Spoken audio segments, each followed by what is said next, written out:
The in-season stats tool is exactly what it sounds like. It's going to show you the average stats for every single player in the league based on almost any time frame or any way that you want to break this down. So it's very data heavy, which is, if you're here, that's what you're looking for.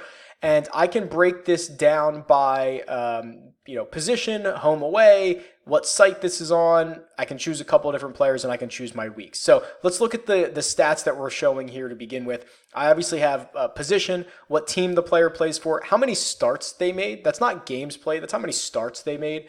Their name, passing attempts for quarterbacks, passing yards and passing touchdowns, obviously for quarterbacks, rushing attempts, rush yards, rush touchdowns, targets, receptions, receiving yards, receiving touchdowns, and then fantasy points. These are all averages. So Aaron Rodgers averages 37.3 passing attempts per game last season, averages 277 passing yards per game, and averages 20.6 DraftKings points. If I flip this over to FanDuel, you'll see everything will update. Aaron Rodgers only averaged 19.66 FanDuel points last year.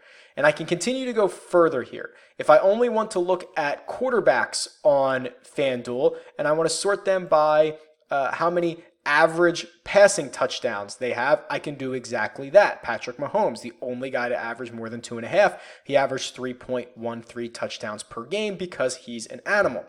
If you only want to look at home or away stats, please do. So I can click away games, and Patrick Mahomes, believe it or not, even better, threw 3.8 passing touchdowns per game, averaged over 30 FanDuel points per game. So, and you can see how many starts. Baker Mayfield only started 7 road games last year. Some of these guys have obviously smaller sample sizes like Nick Mullins.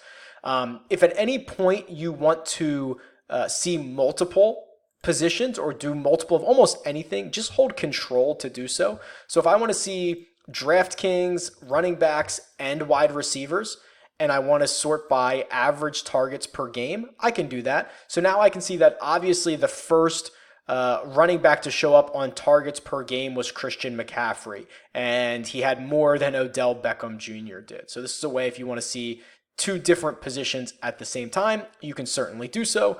And then you can use any week range.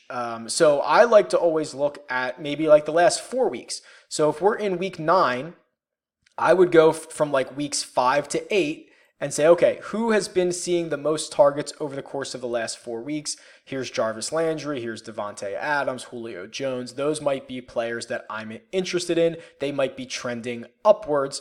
And if I do want to compare any 2 players, I can do it here. So I can use this drop down and I can type in any player. I can type in Odell's name and I can watch him come up here. So I can click on his name. And then maybe I want to do Julio Jones.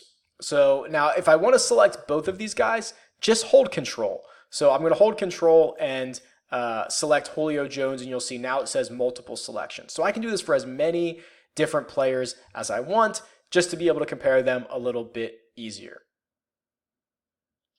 And that's it. That's the raw data that is so critical in decision-making processes, all here at your fingertips to split up any way that you would like.